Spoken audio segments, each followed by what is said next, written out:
Hey everyone, welcome back to Sister Codes. I'm Ashley. And I'm Kaylee, and we are so excited to talk to you today about a very relevant topic that we've both recently experienced, which is how to find a job during a pandemic or COVID.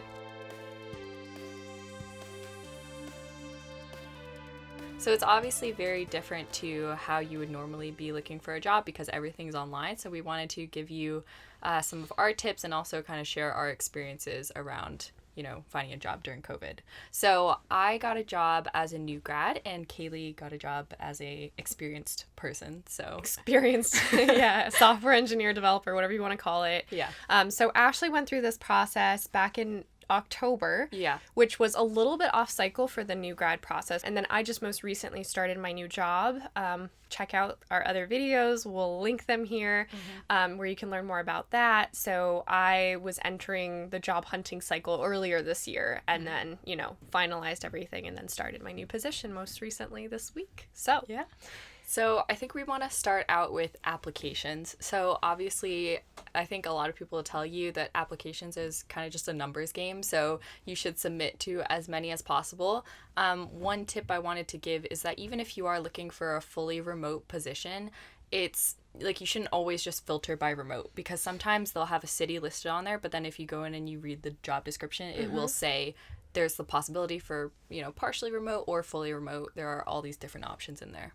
Yeah, no, that's a really great point because that was something that I did too when I was looking because I thought I wanted a fully remote position, but yeah, you might just be narrowing the scope of your search. So it definitely helps to keep things a little bit more open and then you can kind of manually filter it through as you go through and read those job descriptions. Yeah. The next part that we wanted to talk about was the interview. And obviously things are a little bit different right now because a lot of the traditional ways of job searching, including things like career fairs, aren't possible due to the fact that, we're all remote, right? We're all at home. So typically, and this goes for both experienced hires and like new grads, but you're going to have some kind of phone screen. Some kind of, it could be a technical assessment. It might simply be a conversation with the recruiter. And that's all going to be over the phone or a video conferencing call. It's really important to prepare yourself for this conversation. And Ashley has a great tip, which is to always be ready for a video call, even if you're not expecting it. And that is so true. There was more than one time where I thought it was a phone call and then I would look and realize it's a Zoom link or vice versa. So it just helps to be really, polished and ready before you have any interview because there can always be a last minute change and you want to be looking your best self. Yeah, definitely. So in terms of like doing a video interview, it's always good to dress professionally. I mean, you don't have to be wearing like a suit if you don't want to because I think people are a little bit more relaxed these days. But just like dress professionally, make sure that you have some good lighting, make sure that you have headphones in, or you're in a super quiet area where you don't, need to have headphones in. And then what else? It's always good to like lift your laptop up if you can so that you're looking more at eye level rather than looking down at them. Or like up. Yeah. Because I've seen some people will have them on top of a monitor. They'll have it something higher than their eye level. Try and just make it as eye level as possible because it makes it feel more like you're talking to somebody directly in a room and less like it's a video conference call. Although, it still is, right? Yeah. But going back to the conference bit, so I actually attended virtual Grace Hopper and that's where I got my job. So these conferences, even though they are virtual and, you're not getting that experience of like going in person and connecting with someone, there's still really good opportunities to get a job. So a lot of the times you can sign up for different booths and things like that. You can talk to recruiters, you can talk to people one-on-one. Sometimes it is a little bit awkward because you can tell that they just want to answer any questions you have. They're not looking to make a connection or go over your resume. But for other people, you can give your elevator pitch and then you can kind of say, I already applied online, but I'm wondering what next steps are. And they can actually push your application up. And then you can go and you can maybe skip a couple steps or something like that. On that note, obviously Grace Hopper is one example, but these kinds of things are happening everywhere. And especially for students that are still in school, I really encourage you to look and see if you have any kind of career counseling services provided. A lot of schools recognize that this is a really challenging time to find new jobs. So they are actually preemptively hosting virtual career opportunities with potential employers. And so that's definitely a huge thing that you should be taking advantage of. I've also seen some companies, like for example, Microsoft, are having more virtual recruiting sessions that are open to everybody. So you can sign up, through like a link on their website or have it posted through a Facebook group. Those are both great ways to, get wind of any new opportunities. There's even bigger conferences like Google I/O is actually coming up towards the end of this month. And anytime you submit to a Google conference, it does have the opportunity to upload your resume, and they ask, can we contact you about future opportunities? So things like that never hurt. But if you're a student looking for a job, definitely make sure you're in touch with your university career counseling services and see if there are other virtual career fairs, because honestly, it's tough when it's virtual because you feel like there's no human in that loop, right? Yeah. But ultimately, it's going to be the people that you interact with, the people who interview you, who are responsible for making those hiring decisions. So sometimes all it takes is talking to somebody earlier on who, as Ashley mentioned, can maybe give your application a boost or can check up on the status and make sure that you received a hacker rank test or just something along those lines.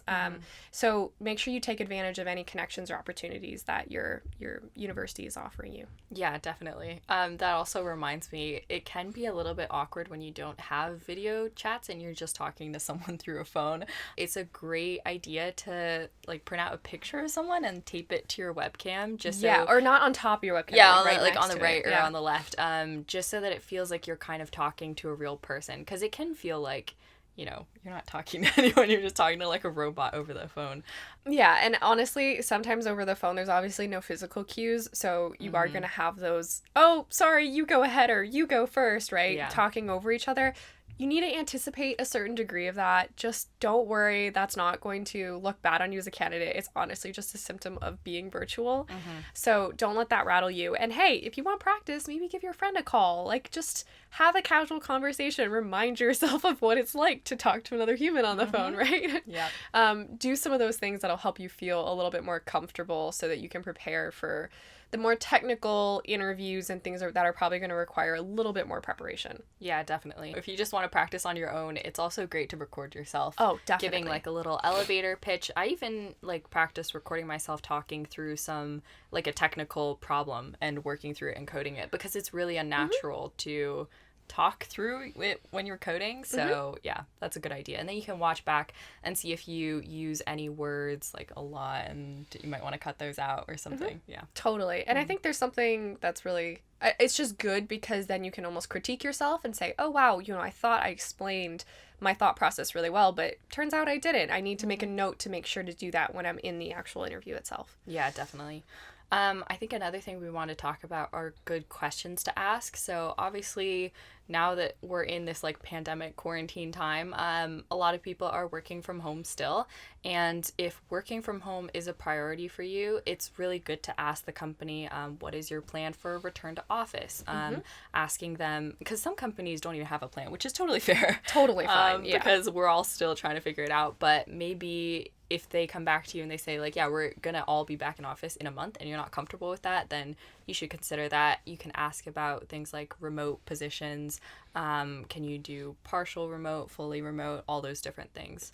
I think there's a lot more flexibility nowadays, with the pandemic. I think employers are understanding that people work differently and some things work better for other people. So I think they are a little bit more understanding, but it's important to ask these questions when you are doing the interview process. Yeah, and I think along those lines, other questions that I know I definitely asked were, are there any, benefits that the company provided to support you when you transitioned to working from home? That was really helpful in understanding what the company's response was to support employees, which we've talked about that so many times on this channel about how an interview is really important because you're also interviewing the company at the same time that they're interviewing you. You want to make sure it's a good fit both ways. Yeah. So it's important to think about things like, how would they support me if, COVID does come back and we do have to go back into a lockdown, or if we're ordered back home, right? You want to know that kind of support is built in. Other questions that I asked employees was, how did your team transition to working from home? Like, what dynamics changed? Do you have social events to kind of keep in touch? Are there any rituals, I guess, that you all practice to kind of keep that team spirit in place. Those are all really great questions that are going to give you a bit more insight into how the company has functioned during COVID. And those aren't things that you can typically Google. I always say that the litmus test of a good question is whether you can find the answer on Google. Because if you can, you really shouldn't ask it in the interview. Things that are more specific to like an employee's experience or things that otherwise you won't be able to find on the internet are really great examples of questions that are not only going to give you information to make a decision about whether you want to work there, but it also makes you appear as a very invested candidate that wants to learn more about what the experience is working at that company. Yeah, definitely. And like we kind of mentioned at the beginning, like this is such a different interview process from before, and I think do you think it's more difficult than than it used to be? I think it is because I mean, at least from my experience, whenever I was interviewing for a full-time position, there was always some on-site opportunity. So it was an opportunity to like tour the campus. You would kind of bump into other employees ad hoc. You could ask them more casual conversations that weren't in like an interview room. And you also had that in-person dynamic with whoever was interviewing you. And it just, for me at least, that felt a lot easier because I could read physical cues. I could, get to feel the vibe of a place, as cheesy as that sounds. But no, like for real, you can feel like energy in the atmosphere. Or if it feels really depressed, you would be like, okay, that's something to know, right? And I think it is harder to pick up on all of that in the virtual world. It's harder to connect with people and sell yourself, I think. And then, of course, I think, I don't know, it's hard to get into that mindset of like interview mode when you're sitting at home, regardless of how much you dress up or prepare. I definitely found it more challenging. What did you think? Yeah, well, obviously I haven't really searched for a job not during COVID times. But when I did do my internship and I did my interviews for my internship, it is a lot easier to connect with people and read their body language. I think that connecting with people is the main part because it is true. Like if you meet someone in person and you really connect with them, then they're probably going to advocate for you more, versus there are just so many people applying for so many positions now. And it's all like over the phone or, over Zoom. Yeah, it's easy to get into that. You're just a name and a piece of paper, right? And the virtual experience, I think, it does in a way kind of reinforce and back that up. That being said, it's not impossible to get a job during COVID. I mean, we're both living proof of that, right? It's definitely possible. I think Ashley mentioned it is a bit of a numbers game, so you definitely want to give yourself the best chance of as many opportunities. So like keep your mind open, think a lot about maybe trying a different industry or even a smaller company or bigger company than you thought you might be interested in. Cast a wider net, I guess, is really what that is saying.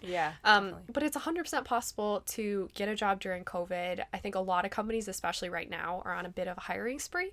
So it's actually a really great time to just be looking around at all the opportunities that are available and taking advantage of them. Yeah, definitely. I saw someone's post where they were talking about how to search on Glassdoor for companies that are currently hiring, or they're in a hiring surge.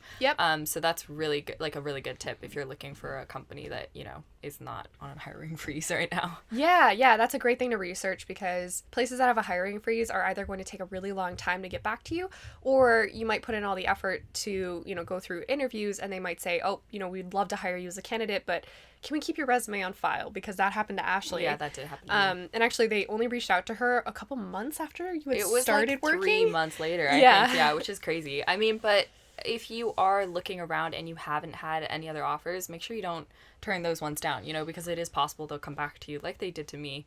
Yeah, definitely. And say like, are you interested still? And don't close doors in general. Obviously, this is a really trying time, not just for people, but also for companies as well. So I think it's, just be... give everybody a little bit of benefit of doubt because I think it's just a crazy time. Yeah. But yeah. I think that's about it. We hope that these tips helped you. Obviously, Kaylee and I both, found jobs during the pandemic. And, Kaylee switched jobs, which is, like, a little bit different as well. So yeah, I mean, you started a new job. I switched jobs. I mean, it's all crazy. Yeah. Thank you all so much for watching. Please subscribe to Sister Codes. We try to come out with a video about every week. Sometimes it's a little bit longer than that. We also have a podcast. It's available on Spotify, Apple, wherever you get your podcasts. Be sure to like and subscribe, and we'll be back next week with more exciting content. Thank you.